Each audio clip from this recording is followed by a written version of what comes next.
이제 마지막 시간 문법 한번 시작해 보도록 하겠습니다. 여러분들 사실 이 문법 파트는 정말 중요한 파트이기도 하고 그 다음에 선생님한테는 엄청나게 좀 걱정이 되는 파트라서 우리 2학기 때 중세 문법 근데 학교에서 배울 때는 분명히 고대 문법부터 시작할 거예요. 고대 국어, 중세 국어, 근대 국어 뭐 거기 프린트 있어. 같이 줬잖아요. 그래서 그러면 시작 한번 해볼게요. 여러분 다시 한번 시작해 보도록 합시다. 일단 우리 고전문학 파트가 사실은 여기 대부분의 친구들이 중원고 친구들이긴 한데 그러니까 사실 경계고는 걱정이 안 돼. 그냥 처음부터 중간 기말을 함께 통합해서 보기 때문에 맞춤법하고 그다음에 중세국어 하면 돼. 그냥 너네 다 하면 돼. 그냥. 근데 중원고 같은 경우는 직전까지 포함해서 우리가 6주가 나와요. 이번에 기말고사까지의 범위가 8월 17일부터 내신 대비 시작할 거잖아. 근데 중간고사 아니 2학기 중간고사가 8월 17일부터 여러분이 9월 29일부터 시험이 시작이야. 그래서 10월 2일에 시험이 딱 끝나거든요. 9월 29일 주차까지 계산을 하게 되면 6주가 나와요. 그럼 6주 동안에 진도를 나가기가 너무 불편할 것 같은 느낌이 들었어. 게다가 8월 16일은, 16일, 17일은 계약한 지 얼마 안 돼서 진도를 거의 못 나갔을 상황이란 말이지, 학교에서. 그럼 일단은 뭐부터 해야 될까를 엄청나게 고민을 하고 있는 상태라서 특히 2의 2단원이 중세국어야. 그리고 2의, 아니다, 2의 1단원이 중세국어야. 2의 2단원이 니네 한글 맞춤법이야. 근데 중국어 같은 경우는 순서대로 나가는 편이다 보니까 중세국어를 먼저 할지, 근데 중세국어는 어려우니까 이거를 기말로 뺄지, 이게 엄청 고민이 돼요, 지금 사실. 그래서 중세국어를 시작했는데 중세국어 기말고사에 들어간대. 이런 이제 곤란한 상황이 되잖아. 게다가 되게 오래 걸리는 부분이라서 일단은 학교 개학하자마자 중원고 친구들 선생님 몇 명 책임감을 짚어드릴 거예요. 지금 내가 계속 쳐다보는 친구는 학교 가셔서 무조건 딱 개학하는 날에 국어가 들었어? 그럼 시험범위 어딘지 무조건 물어보고 오셔야 돼요. 선생님 잘 모르겠다면 문법이라도 뭐부터 나가냐고 꼭 물어보고 오셔야 돼요. 그래야지 우리가 시험 대비할 때 약간 버려지는 부분 없이 수업을 진행할 수 있을 것 같아서 그래서 이 부분이 걱정이기도 하고 일단은 2학기 때는 되게 빠르게 흘러가기 때문에 이번에 하필이면 추석이 10월 초에 낑겨가지고 너네가 시험을 대부분 다 빨리 봐. 작년까지는 우리 심화고 같은 경우는 시험을 10월 20일부터가 시작을 해요. 그러니까 얘네는 일단은 기한이 되게 길어. 근데 니네 학교는 되게 짧은 편이라서 그래서 약간 이게 걱정이 되거든요. 근데 만약에 혹시나 우리가 중세국어 먼저 시작하게 된다면 지금 우리가 방학 때 배우는 부분이 전부 다 시험 범위예요. 알아두셔야 합니다, 여러분. 지난주에 복습 얼마나 했는지 한번 확인해 볼게. 여러분, 지난주에 우리는 훈민정음의 제자원리라는 파트를 배우셨어요. 그쵸? 훈민정음 제자원리에서 초성의 제자원리 뭐 있어? 맞아요. 발음기 잘했어. 발음기관의 모양을 흉내낸 상형 있었고요. 기역, 니은, 미음, 시옷, 이응의 5가지가 있었습니다. 거기에 획을 더해서 소리가 세진 것을 표현했어. 무슨 획이라는 데 있었던 거 기억나세요? 그 다음에 획을 더하긴 했는데 소리가 세지진 않는 거야. 걔를 뭐라 불렀냐면 이체라고 표현을 했어요. 그 다음에 중성은 어떻게 만들어냈냐면 중성에서 일단은 하늘과 땅과 사람의 모양을 흉내내서 상형의 원리로 천지인의 아래와 의와 이를 만들어내고 그 아래아와 의와 이를 한 번씩 더해서 초출장 아, 어, 우, 우라는 글자 만들어냈고요. 거기에다가 아래아 한 번 더 더해서 야유유라는 글자를 만들어냈어. 그럼 얘네는 기본자들끼리 합쳐서 새로운 글자를 생성해낼 거야. 합성의 원리까지 배우셨습니다. 그 다음에 종성은 원리가 뭐였어 얘들아? 그치. 초성에 있는 글자 다시 쓸 거야. 그거 한문으로 뭐라고 했어요? 6글자. 종성, 부용, 초성 이라는 글자 했었어요. 부용이라는 게 다시 쓰다라는 단어였잖아. 기억나 얘들아? 그 다음에 지난주에 표기법 중에서 뭐 있었냐면 쓰던 방향 그대로 이어서 써주세요. 근데 옛날 사람들은 무슨 쓰기 했다고 얘들아? 가로 쓰기 해서 세로 쓰기 했어. 세로 쓰기. 그럼 쓰던 방향 그대로 이어 적으면 밑으로 내려 적어야겠지. 그 글자가 누구야 얘들아? 얘요 지금. 순경은 비읍이라고 합니다. 이렇게 밑으로 이어서 적게 되는 얘를 우리가 이어적기라고 표현을 했었고 연서라고 불렀죠. 연속해서 적다라는 뜻의 연서를 썼습니다. 여기 중간에 끊으세요. 그 다음에 두 번째는 옆으로 나란히 적을 거야. 병서. 같은 글자 나란히 2번 적으면 갑자병서. 다른 글자 나란히 2번 적으면 합용병서. 근데 그 합용병서를 받침으로 쓸 거야. 뭐라 불렀어? 우리 겹받침이라 불렀어. 초성의 자음 2개 쓸 거야. 걔 뭐라 불렀어 얘들아? 나 혼자 알지? 자음군이라는 표현을 썼던 거 기억나세요? 그리고 모음과 자음이 어울릴 때 모음은 어디다 적어? 자음의 아래나 자음의 오른쪽 옆에 적어요. 그거 뭐라 불렀어 얘들아? 붙여쓰기에 도서라는 말까지 하고 끝내드렸어요, 지난주에. 맞아? 이거 머릿속에 안 떠오르는 친구 복습해 오셔야 돼요. 영상 보내드릴 수 있으니까 필요하면 요청하시고요. 자, 그 다음에 제 지금 춥나 보다. 그 다음에 여러분, 연서 부분에 선생님이 끊었는데, 여기 오늘 배우게 되는 이 부분은 현대국어에서는 쓰이지 않는 중세국어의 의문이에요. 현대국어에는 안 쓰이는 애기가 사라진 애들이잖아. 근데 얘네가 어떻게 사라졌는지가 필요해요. 근데 여기를 왜 끊었냐면 얘들아 현대국어에 이거 습경음이라는 건 뭐냐면 비음 밑에 부드럽게 발음하라고 이음 하나씩 붙여준 거야. 그치? 어떻게 읽었는지는 모르겠어요. 약간 비읍을 부드럽게 발음하래. 이런 느낌인가? 비읍을 부드럽게 발음하려고는 합니다. 근데 그 상태에서 자 여러분 얘는 현재 비읍 있어 없어? 있어. 이응 있어 없어? 있어. 글자가 사라진 건 아니야. 그냥 표기하는 방식만 사라진 거잖아. 이해가 지금? 그래서 얘는 표기법이 없어진 거예요. 표기법이 사라진, 쓰이지 않는 상태가 되고요. 얼른 적어. 손도 그만 뜯어먹고. 자. 그 다음에 두 번째. 밑에 있는 글자부터는 여러분, 여린이은, 단치은, 옛니은. 지금 현재 다 안 쓰이는 글자들이지. 그 다음에 아래 앞까지. 얘네는 묶어서 표기법이 아니라 글자 자체가 사라졌죠. 그래서 얘는 글자의 소실이 됩니다. 소실, 소멸, 없어지다는 뜻이에요.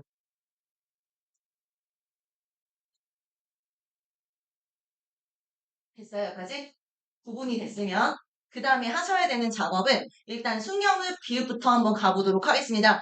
페이지가 너무 빨간색이 많으니까 선생님 파란색으로 바꿀게요, 여러분.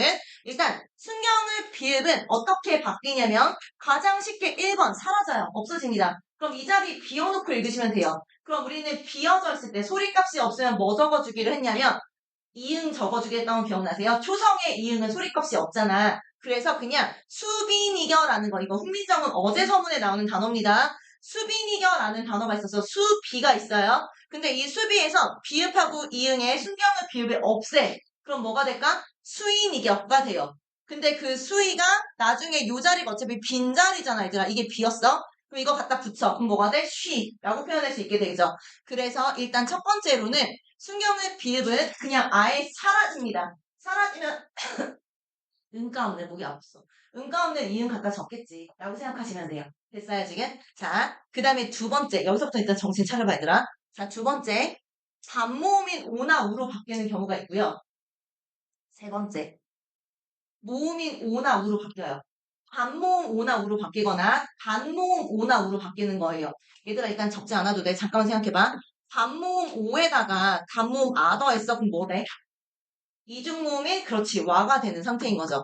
그럼 얘는 이중모음을 이루는 글자들이 되는 거예요. 지금도 보시면 여기서 글발이라 돼 있어. 그럼 글발이라는 상태에서 약간 불려봤어요. 어떤 느낌인지 잘 모르겠지만 글발이라 되어 있으면 얘가 만약에 반모음인 오로 바뀌면 뒤에 아와 더해져서 와가 되겠지. 맞아 얘들아? 그래서 글왈, 더워 이렇게 바뀐 거예요. 여기까지 됐어? 근데 얘는 어떤 경우에 이렇게 왜 안 지워지니? 어떤 경우에 이렇게 적히게 되냐면 일단 뒤에 오는 모음이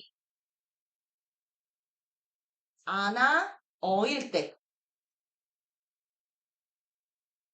요 순경의 비읍 다음에 오는 모음이 아나 어일 때는 반모음인 오나 우로 바뀌어요. 그럼 이중 모음이 우와 우어의 상태가 나오게 되는 겁니다. 됐어요, 여러분? 자, 두 번째 경우의 수는 어떤 경우냐면 두 번째는 그냥 뒤에 모음이 아래아나 의예요. 뒷모음인 아래아 의와 합쳐집니다. 합쳐져서 모음인 오나 우가 되는 거예요. 아래야 사라져요. 아래야 사라지면서 그냥 아로 바뀌어요. 사라지면서 그냥 우로 바뀌는 거예요. 그래서 하우아라는 표현에서는 사실 하보아라 읽었는지 하우아라 읽었는지는 잘 모르겠어요. 근데 이때 순경의 비읍 밑에 아래아가 있었어. 근데 이 아래아와 순경의 비읍이 더해져서 그냥 오로 바뀌게 된 상태인 거예요. 그리고 서울이라고 되어 있어요. 그냥 이 서울이라는 단어에서도 이 순경의 비읍 바로 밑에 의가 있어요. 이게 합쳐져서 그냥 우라는 모음으로 바뀐 상태인 거예요. 근데 우리한테 중요한 건 이 단어를 외우라고 주진 않아요. 그럼 이 부분에서는 문제가 어떻게 나오게 될 거냐면 여러분 옆에를 잠깐 보세요. 비읍 불규칙 활용이란 단어가 나옵니다. 요게 같이 묶어서 나와요. 됐어? 비읍 불규칙 활용 이따 설명해 줄 거야. 근데 일단 줄부터 가자.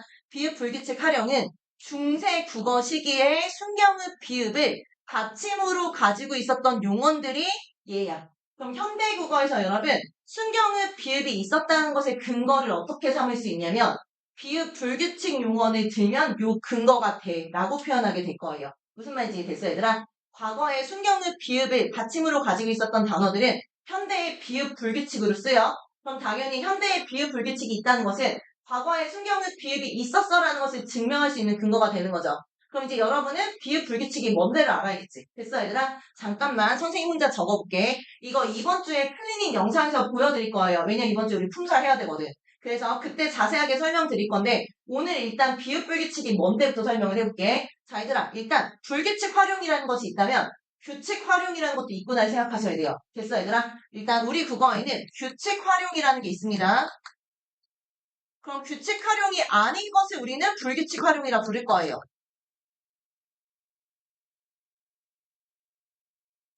규칙 활용은 뭐냐면 자 먹다라는 어간이 있어. 근데 어미에 니네 알고 있는 어미 아무거나 대볼래?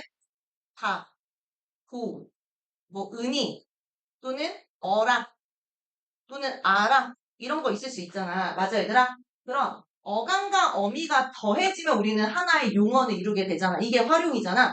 자, 먹다, 먹고, 먹으니, 먹어라. 어때요? 어간과 어미의 형태가 바뀌어요? 안 바뀌어요? 안 바뀌어요. 얘네 합쳐질 때 이 어간과 어미 형태 그대로 붙어 있잖아. 얘를 우리는 규칙 활용이라 부르는 거예요. 이해됐어? 근데 바뀌는 경우도 있다? 누가 있냐면 자, 쓰다라는 단어가 있어요. 쓰다, 쓰고 괜찮아요. 근데 쓰니라고 안 해요. 그럼 뭐라 해요? 그냥 쓰니라고 합니다. 왜 탈락해요? 모음 앞에서 의 하나 탈락한 거예요. 그쵸? 자, 여러분 쓰어라가 있어요. 이거 쓰어라라고 합니까?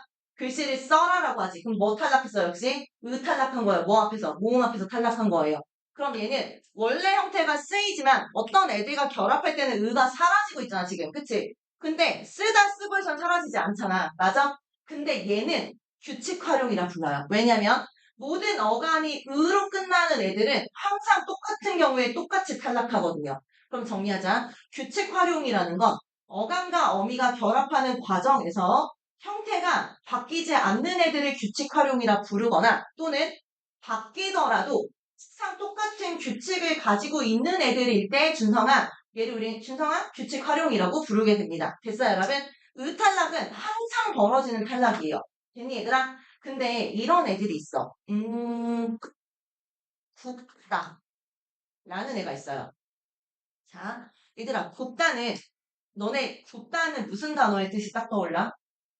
굽다에는 한 두 가지 정도의 뜻이 있거든요. 뭐 이렇게 했잖아. 얘들아 굽다 뭐 떠올라요? 대답 안 하면 시켜야지. 잘했어. 유찬이가 구부러지다라는 뜻 얘기한 거 맞죠? 허리가 굽다, 어깨가 굽다라는 뜻이에요. 여러분, 자 구부러지다라는 뜻의 굽다가 있어요. 활용해볼까? 굽다. 저 친구는 허리가 굽었다. 허리가 굽고, 허리가 구부니, 허리가 굽어라. 어머 참 많이도 굽었구나 이렇게 표현을 하잖아. 그럼 이때 굽은 등이라고 표현해도 괜찮다는 뜻이지. 근데 여러분 베이크드라는 뜻이 있어요. 고기를 굽다, 고기를 굽고, 고기를 구분이에요, 구운이에요. 고기는 구운이가 돼요. 그래서 구운 고기가 되잖아. 똑같은 굽다로 시작했는데 똑같은 굽다가 얘들아 뒤에 으라는 모음을 만났어요.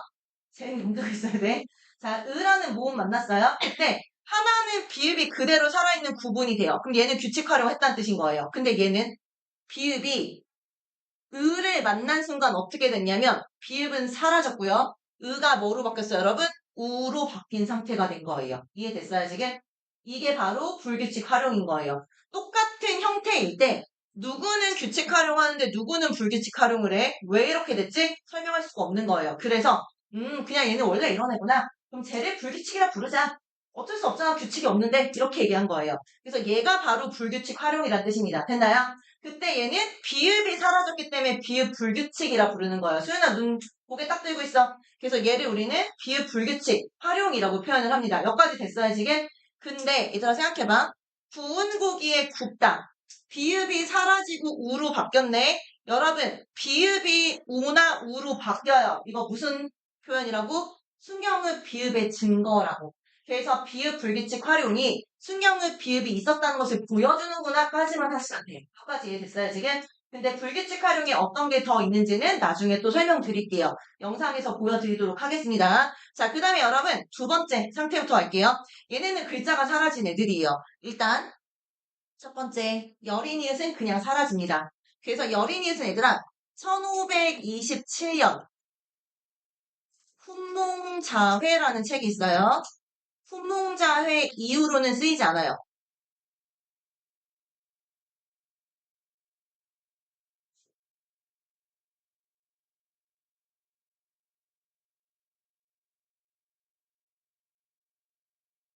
얘들아, 안 적어도 돼. 요렇게 생긴 글자 지금 뭐라고 읽어? 기억이라고 읽어요. 근데 세종대왕은 얘 이름이 기억이라 안 붙였어요. 세종대왕은 그냥 이거를 아음이라 불렀어요. 그럼 이 글자에다 기억이라는 이름을 붙인 사람은 최세진이라는 사람이고요. 그 사람이 1527년에 썼던 요 훈몽자회라는 책에서 기억이라고 이름을 처음 붙인 거예요. 됐어, 얘들아? 그래서 요 책을 썼던 사람이 이 이후로는 요 글자를 안 적었어요. 그럼 이때 가장 먼저 사라진 글자가 바로 여린 히읗인 거예요. 이해됐어요, 얘들아? 근데 이게 선생님이 조금만 키워볼게. 니네 잘 봤으면 해서. 자, 이 여린 히읗은 이렇게 씁니다. 훈민정음이라고 할 때 요 글자에 써주기도 했어요. 됐나요? 근데 요 글자 있지? 밑에 있는 이거 어떻게 읽어야 될까? 아래하는 일반적으로 아나, 으로 읽어주시면 돼요. 그럼 하날, 뜻. 얘는 첫 번째, 두 번째. 얘들아, 우리 복습 잠깐만 해볼까? 요거 비읍 디귿 썼지? 초성의 자음 두 개 붙었네. 얘 뭐라 부른다 했어, 내가? 어두 자음군이라 불렀던 거 기억나세요? 여기 복습해봐. 여기다 어두 자음군 적어봐. 초성에 쓰인 자음 두 개는 어두 자음군이라고 합니다. 이때 두 번째 있는 자음을 된소리로 읽기로 우리는 약속했어요. 그래서 뜻이라고 읽으시면 됩니다. 얘들아, 그럼 얘는 실제로 이름은 하늘 뜻이란 뜻이에요. 하늘 뜻. 현대국어로 바꾸면 하늘 뜻이란 뜻입니다. 시원아, 눈 뜨고 있는 거 맞지? 근데 여기서 얘들아 조금만 더 생각해 볼래? 니네 조금만 살아있는 머리를 좀 가져가. 원래 현대국어 하늘이지. 밑에 받침 리을 하나잖아. 여기 왜 리을 받침 하나 더 적었을까? 여린이는 왜 적었지? 하늘이란 단어 원래 어원 자체가 하늘인데 그럼 얘는 하늘이라는 받침 때문에 필요한 애가 아닌 거예요. 이때 여러분 요 여린 히읗이라는 친구는 얘는 문법 기호예요. 그냥. 문법 기호. 받침이 아닙니다. 얘 지금. 얘 겹받침 아니에요. 여러분. 하늘. 하늘이라 돼 있는 얘는 이 여린이엣이라는 애는 문법적인 역할을 여러분한테 시표처럼 알려주는 역할인 거예요. 이게 우리 어제 서문에 3번 나와요. 근데 각각 역할이 달라요. 그거 외우셔야 돼요. 이때 하늘 뜻은 뭐냐면 하늘 뜻 이렇게 읽으셔야 되는데 이때는 띄어서 읽으란 뜻이에요. 그래서 이거 절음 부호라고 합니다. 절음이 끊어 읽으란 뜻이야. 옛날 사람들은 띄어쓰기 안 했거든요. 그럼 여기서 한번 끊어서 읽어. 하늘 뜻 이렇게 읽어. 끊어서 읽어라 이 뜻이에요. 이해됐어 지금? 그래서 받침에 얘들아 이렇게 여린이에 적혀 있어. 그리고 받침이라 보면 안 돼. 문법적인 요소구나라고 생각하셔야 돼요. 여기까지 이해됐어 지금? 근데 얘는 어떻게 됐다고 얘들아? 되게 금방 사라졌다고요. 예시가 별로 없어요. 이해됐어 얘들아? 그럼 예시가 별로 없으니까 시험에 나올 수 있는 건덕지도 별로 없겠지. 라고 생각하시면 됩니다. 자, 그 다음에 두 번째 볼게요. 사라진 글자 중에 자 반치음이라는 친구가 있습니다. 이 반치음은 여러분 딱 모양 자체가 시옷같이 생기지 않았어? 그래서 1번 시옷이나 지읒으로 변했어요. 이거는 니네 느낌상 얘들아 시옷이나 지읒이나 또는 이응을 넣어보세요.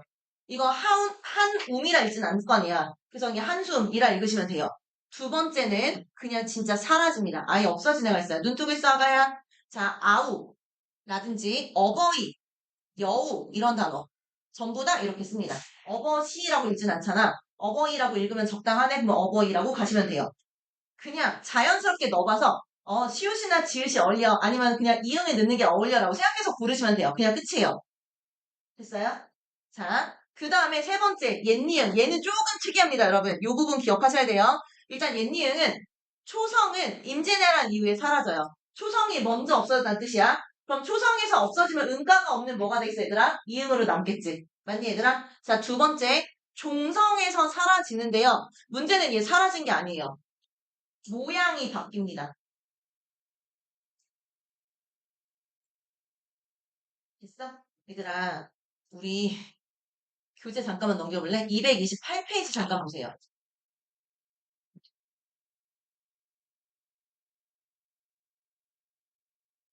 조금 잘 보이라고 좀 크게 해볼게요. 228페이지에서 노란색 형광펜 잠깐만 들어보시고요. 지금 말하는 것만 읽어봐. 균기, 문자화로 할 때 짜, 그 다음에 백형, 위하야, 그 다음에 뼈난, 에다 줄준 거 보세요.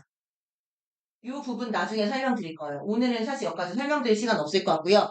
어차피 이거 나중에 무조건 해야 되는 부분에서 설명드릴 건데 일단 생각해봐. 문자라고 할 때 이거 문자 할 때 요 자요. 이 쌍지읒 밑에 적게 되는 이응 받침 있잖아. 근데 사실 이거는 한문 읽어봐 그냥 문자란 뜻이에요. 문자 언어라고 할 때 문자요. 그럼 우리나라 국어 자체가 원래 얘 받침이 있어 없어 얘들아? 아가야? 집중하고 있는 거 맞아요 지금? 얘 자체가 원래 받침이 없잖아. 얘는 읽을 때 문짱 이렇게 읽으면 안 돼요. 그냥 문자라고 읽을 거예요. 이해됐어 지금? 근데 중기계 달할 때 중자 보실래요? 밑에 이응 위에 얘들아 짝대기 달린 거 보여? 얘 옛니응 썼지? 얘는 읽을 때 중 해서 이응 받침을 발음을 하셔야 돼요. 이해됐어? 그럼 다시. 자, 옛날 국어에서 이거 안 적어도 돼 이제. 옛날 국어에서 그냥 이렇게 이응이 붙어 있어. 그럼 얘는 그냥 소리값이 없는 이응이에요. 그래서 얘는 소리값을 읽으면 안 돼요. 그럼 여기서도 문자 스물 여드름 자를 맹가노니 이렇게 읽으실 거예요. 근데 요런 단어들처럼 균기이라는 단어처럼 원래 밑에 받침이 있어요. 그럼 얘는 이응 받침을 해주고 싶어? 요러한 소리를 내주고 싶단 말이에요. 내가 지금 그때는 무조건 이렇게 생긴 옛니응 적어야 된다는 뜻인 거예요. 뭔 말인지 이해됐어요? 유찬아 똑바로 앉아있어. 그러면 다시 가자 이제 얘들아. 원래 페이지 돌아가 볼까요? 220페이지 돌아가자.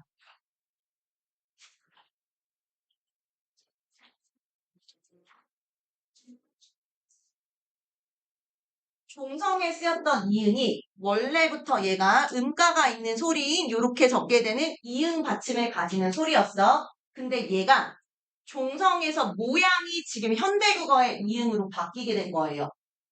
그럼 지금 우리가 현대국어에서 쓰는 이응은 얘들아 초성의 이응은 옛날 과거의 이응이었어. 이해됐어 지금? 초성의 이응은 소리값이 없는 애잖아. 유찬아 똑바로 앉아있어 빨리. 이응은 소리값이 없는 애였어. 근데 종성의 이응은 소리값이 있잖아. 그치? 선생님 이름은 양송이지 양소이 야소이가 아니잖아 이것처럼. 그래서 밑에 앙 발음이 있어요. 그 앙 발음은 원래 원칙은 옛니응이었어. 근데 그게 모양만 바뀐 거야 지금. 그럼 얘는 사라진 게 아니라 어떻게 됐어? 초성에 있는 건 사라졌어. 근데 종성에 있는 게 모양이 바뀌었어. 로 간 거예요. 이해됐어 지금? 그래서 이게 이렇게 바뀌어 가는구나 라고 생각하시면 됩니다. 됐나요 여러분? 자, 그 상태에서 밑에 모음 갈게요. 모음의 상태는 저반 일찍 끝난 거야, 저희들아. 모음의 상태는 1단계에서 일단 두 번째 음절 이하부터 사라지기 시작을 해요. 두 번째 음절에 있었던 아래와는 으로 바뀌기 시작을 합니다.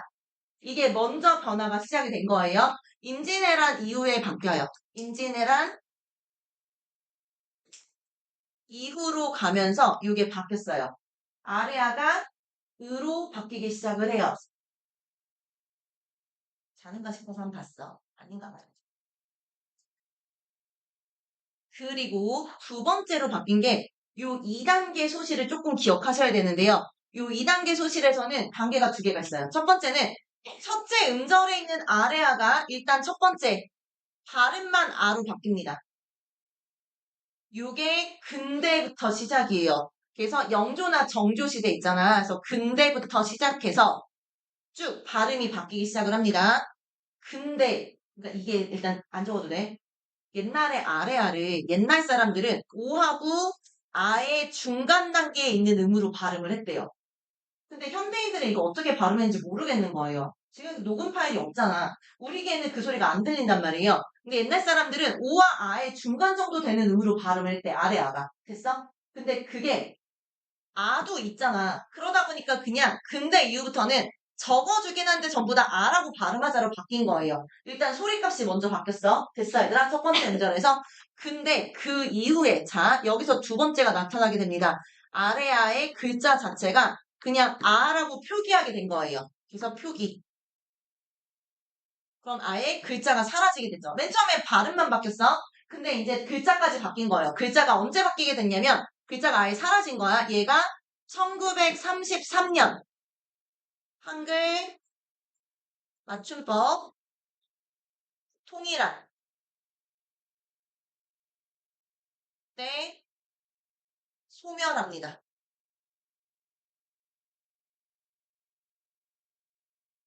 그냥 소리값은 없어진 지 오래됐고요. 근데 글자를 적어주긴 했던 거예요. 아래아라고 무조건 적게 되면 무조건 아라고 발음하는 소리값으로 바뀌었어. 그 다음에 1933년 한글 맞춤법 통일할 때 이거를 없애자. 야 그냥 아도 있는데 아래아 적을 필요 없잖아. 그냥 없애버리자라고 약속한 거예요. 예를 들어 볼게 얘들아. 1932년이야. 그럼 사람을 적을 때 이렇게 적어야 돼. 사람. 이렇게 적을 거야. 근데 이게 1933년이 됐어? 이거 없애기로 약속한 거예요. 한글 맞춤법 통일하니까 그때 무조건 인정으로 지금부터 시작 이렇게 된 거야. 그래서 그냥 그때부터는 사람이라 적기 시작을 했어. 라는 뜻인 거예요. 됐어요? 소리값은 없어졌지만 그냥 아라는 글자는 지켜지고 있었던 상태인 거예요, 여러분. 그 다음에 1933년에 한글 맞춤법 통일안이 있었어? 기억하셔야 돼요. 왜? 한글 맞춤법에서도 나오고요. 이거는 중세국어에서도 나오거든요. 기억하셔야 됩니다. 주시경 아저씨가 만들었어요. 자, 그 상태로 이제 표기법 보기 전에 얘들아 요거 잠깐만 볼까? 넘어가려다가 까먹을 뻔했네. 가을이라는 단어인데요. 얘가 지금 소실된 순서에 따라서 바뀌고 있어요. 한번 생각해봐. 가을이라고 돼 있어. 근데 지금 반침이었던 애가 이응으로 바뀌었잖아. 그럼 그 말은 소리값이 없으니까 소멸했다는 뜻인 거지. 여기에 반침이 소멸합니다. 바뀐 순서대로 반침은 먼저 없어졌어요. 저거 빨리. 자, 근데 그 상태에서 두 번째 음절에 있었던 아래 아가 가을로 바뀌게 돼요. 그래서 2번 아래 아가 으로 바뀝니다. 두 번째 음절에 있는 아래 아가 바뀐 거예요. 자, 그 다음에 세 번째, 첫 번째 음절에 있었던 아가 아로 바뀌죠? 3번. 그래서 첫 번째 음절에 있는 아래 아가 아로 바뀝니다. 물론 이 사이에 발음만 바뀌고 그 다음에 표기까지 바뀌는 경우가 있을 거예요. 이게 여러분 학교에서 시험을 볼 때도 우리 표를 줄 거야. 표를 주고 시대 순서대로 바뀐 거, 없어져야 되는 거부터 순서대로 나열해라고 나올 수 있겠지. 맞아 얘들아? 그럼 이거 누가 먼저 사라졌는지 외워야 되지 않을까? 의 느낌인 거예요. 근데 외우는 거 쉬워요. 그래서 최근에는 그 문제가 잘 안 나오기는 합니다. 알아둘게 얘들아. 어떻게 외울 거냐면 자, 여린 이웃을 옆으로 조금만 뒤집어 보면 10원짜리 같이 생겼잖아. 그래서 10원 들고 산에 갈 거예요. 세모니까 산처럼 생겼잖아, 얘 지금. 산에 가서 얘는 사과처럼 생겼죠, 모양이. 사과 먹고 얘는 그 사과 안에 들어있는 씨처럼 생겼지. 씨, 회 하고 뱉어버릴 거예요. 그래서 순서대로 10원 들고 산에 가서 사과 먹고 씨퇴까지 해서 이게 순서대로 사라진 순서예요. 이해됐어, 얘들아? 요 정도까지 일단 기억해놓고 있어. 그 다음에 아직 안 끝났는데 어떡하지 얘들아? 종성법까지 해야 돼요. 빠르게 하자. 표정이 지금 되게 세상 절망하는 표정으로.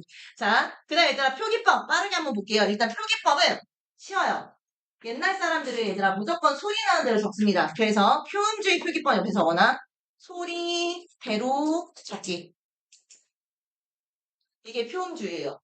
소리 나는 대로 적으란 뜻이야. 얼른 적으세요, 아저씨. 자, 소리대로 적을 거예요.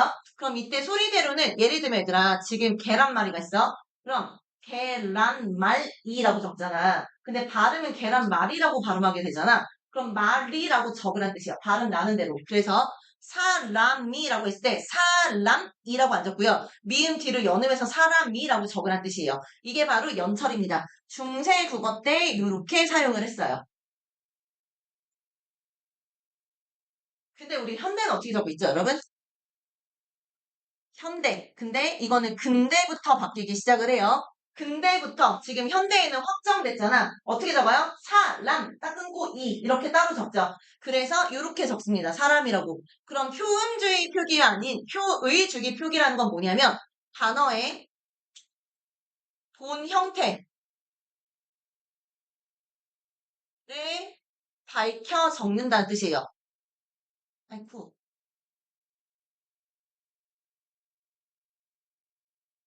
원래 형태소 형태 밝혀 적으라는 뜻이에요. 그게 바로 끊어서 적어라. 뒤에 모음으로 연달아서 발음하지 마. 끊어서 적어. 끊을 분자 써서 분철이라고 하겠습니다. 철은 적다는 뜻이에요. 표기법이라는 뜻이니까. 됐니 얘들아? 자, 근데 중세에서 근대로 변하는 과정에 근대부터 변했어요. 이때 과도기적인 중간 형태가 있는 거야. 과도기적 상태가 근대에 잠깐 쓰였다 사라진 애가 있어요. 우리 지금까지 연철하고 있었다? 사람이를 사람이라고 적고 있었어. 근데 거기다 연철하지 말고 분철하래. 그럼 끊어. 사람 딱 끊었다? 근데 뒤에 있는 미를 못 없앤 거여서 사람미 이렇게 부르게 돼요. 두 번 적어주는 거예요. 이게 바로 중복해서 적다는 뜻의 중철이야. 그래서 연철 쓰고 있다가 지금 현재는 분철을 씁니다. 근데 중간 단계에 누가 나왔어? 둘 다 살려주게 되는 중철이 나왔어. 까진 거예요. 됐어 얘들아까지? 자, 근데 조금만 더 해보자 얘들아. 여기 진짜 이것까지만 끝나요. 근데 이거 중요합니다. 별표 쳐주세요.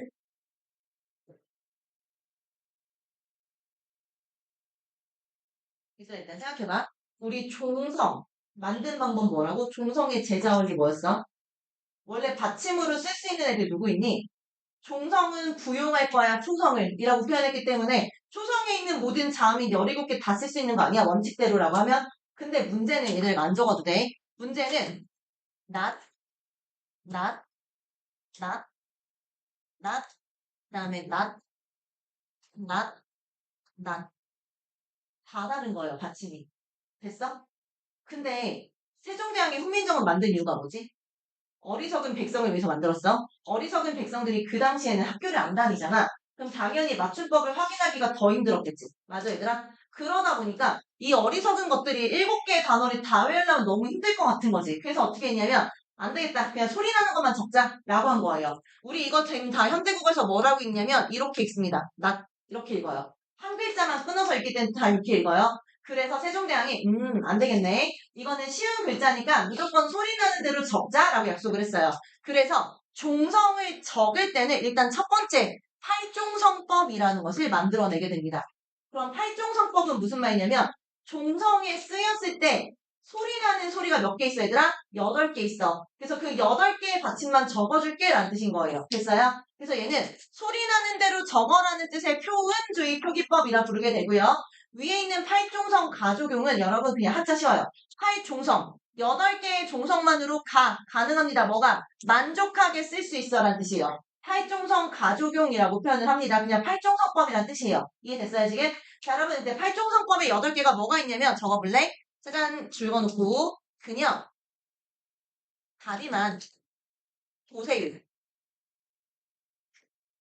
8개로 바뀐 거예요. 자 여러분 약간 선생님 저는 약간 추리력 있어야 하는 친구 잘 생각해봐. 현대국어와 뭐가 달라? 시옷 옳지. 근데 내가 이거 뭐라 했어? 소리 나는 대로 적은 거라며. 그럼 옛날 사람들은 받침으로써 시옷을 썼단 소리 안 줬단 뜻이야? 받침으로써 시옷 발음 있었단 뜻인 거예요. 현대인들은 시옷 발음 못해요. 우리 시옷 발음을 적더라도 시옷 받침을 적더라도 발음은 디귿으로 하고 있잖아요. 현대인들은. 과거인들은 아니었단 뜻이에요. 그럼 여러분 과거의 중세국어에서는 디귿 받침은 디귿으로 발음을 하고 시옷은 시옷으로 발음했단 뜻이에요. 그럼 이거 두 개 어떻게 해야 돼 얘들아? 중세 사람들은 이거 두 개 구분했단 뜻인 거예요. 됐니? 지금보다 우리가 소리가 조금 더 많이 분화되어 있었어라고 생각하셔야 돼요. 상상이 안 되긴 해요. 시옷 받침 어떻게 발음했을지는 잘 모르겠는데 기억이 안 나는 게 아니라 상상이 안 되긴 하는데 요거요. 요게 포인트예요. 디귿과 시옷은 중세 때는 발음이 서로 달랐어. 라는 것을 의미하게 됩니다. 그래서 그 당시에는 디귿과 시옷을 매우 엄격하게 구분했구나 라고 알아주시면 돼요. 됐나요? 그리고 예외가 있어요. 용비어청가와 월인청강지곡은 탈종성법의 예외입니다.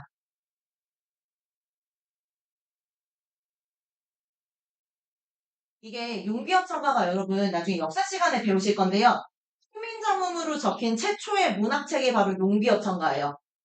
훈민정음을 만들었어 세종대왕이. 그 다음에 이거를 백성들한테 다 뿌려서 세상에 존재하는 모든 소리를 다 적을 수 있을까를 고민해 본 거예요. 그럼 많은 소리를 다 적을 수 있을까를 고민하기 위해서 문학책을 만든 거야. 그래서 그 책의 이름이 용비어청가거든요. 그래서 사람들한테 뿌리기 전에 이거 괜찮나를 테스트하기 위한 책이 바로 용비어청가야. 그러다 보니까 일단은 유학자의 생각에서 이 사람도 공부한 사람이거든. 학자의 생각에서 일단 그림 막 적어본 거예요. 그래서 불이 깊은 남간 바람에 아니멜세 꽃 좋고 여름 하나니라는 시가 있어. 그럼 이게 지금 꽃이 좋다라고 표현할 때도 이 사람은 곳의 밑에 받침을 지읒을 적어요. 옛날에는 꽃이 지읒이라 적었거든요. 그럼 이렇게 적어왔는데 이거 딱 만들어지니까 이제 세종대왕이 딱 보니까 우리 평민들 이거 안 될 것 같은데 보자 이렇게 바꿨기 때문에 얘는 팔종성법이 예외가 되는 거예요. 이해됐어 얘들아? 그냥 이해할 필요는 없지만 그냥 외워놔. 팔종성법이 안 쓰였어라는 부분이야. 근데 우리 용변천가 배울 거예요. 선생님이 여름 특강 교재에도 용변천가 넣어놨고요. 당연히 우리 2학기 때 중세국어 때 나올 수밖에 없어요. 무조건 나옵니다, 여러분. 자, 그래서 그 부분 다시 공부 따로 한번 해보도록 하고요. 실종성법 넘어갈게요. 일단 얘도 진짜 특이해. 왜 그렇게 사는지 잘 모르겠는데 얘는 일단 당연히 칠종성법이니까 받침으로 7개만 쓸 수 있다는 뜻이야. 그럼 그 말은 역시 소리 나는 대로 적으세요라는 표의주의적 표기 방식이지. 근데 얘는 진짜 특이한 게 어떻게 특이하냐면 일단 생각해봐. 중세국어 때는 디귿과 시옷의 받침이 어떻게 됐어 얘들아? 발음이 달랐지. 맞아? 근데 이 사람들은 근대로 오면서 바뀐 거예요. 말투가 바뀌기 시작합니다. 현대인과 비슷해요. 디귿은 여전히 디귿으로 발음을 하는데요. 시옷의 발음이 디귿으로 바뀐 거예요. 그래서 근대인들은 발음이 바뀌어요. 그럼 이거 표음주의식이잖아. 그럼 어떻게 해야 돼? 받침을? 디귿으로 통일했으면 됐어. 근데 여기서 특이해. 자, 이 사람들이 발음은 디귿으로 해 사람들은 근데 표기를 야 시옷이 여태까지 쓰다가 사라지면 너무 불쌍하잖아. 그래서 어떻게? 우리 표기는 시옷으로 할까? 시옷으로 통일하기 시작합니다. 이상한 짓 한 거예요.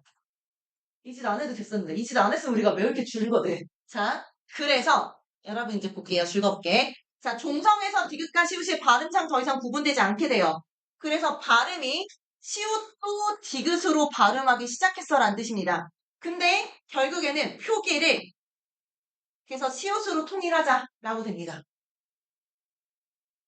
그래서 자 여기 여러분 개나리만 보세요.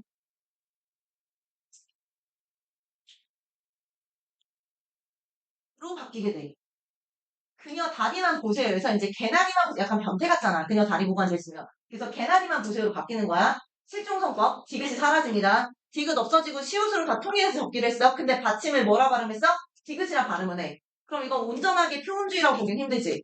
특이했어. 그래서 너네 외워야 되는 거야, 얘들아. 그래서 디귿과 시옷 중에서 디귿이 발음으로서 대표 음이에요. 이때 음이라는 건 소리니까. 발음은 디귿으로 합니다. 근데 문제는 이거야. 시옷은 디귿으로 발음은 되지만 특이하게도 표기는 시옷으로 통일합니다. 분명히 표음주의면 디귿으로 적어야 되잖아. 근데 디귿으로 안 적고 시옷으로 적는 거예요. 그게 포인트인 거예요. 이해됐어 지금? 네, 그럼 이제 외우시면 돼요. 자, 그 다음에 이제 마지막 현대국어입니다. 여러분 현대국어는 무슨 종성일까?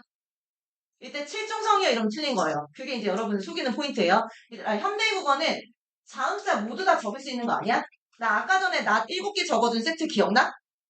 현대국어 다 이렇게 적잖아. 그럼 7개의 자음만 적는 게 아니라 현대국어는 모든 자음 다 적을 수 있잖아. 맞아 얘들아? 근데 현대국어는 다만 칠종성이라는 건 뭐냐면 발음이 7개만 난다고 라는 뜻인 거죠.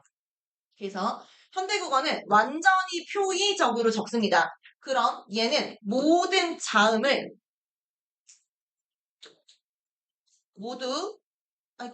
모든 자음은 종성으로 사용이 가능해요.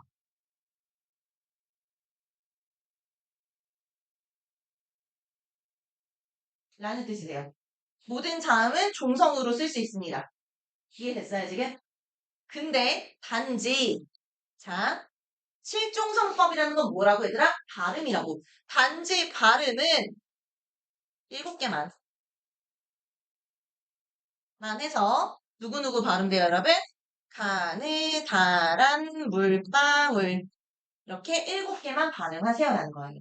현대국어 7종성이 아니야, 얘들아? 아니야로 가야 돼요. 왜? 현대국어는 모든 글자 다 적을 수 있잖아. 소리는 7종성이 맞아로 가게 되는 겁니다. 여기까지 됐어요, 여러분?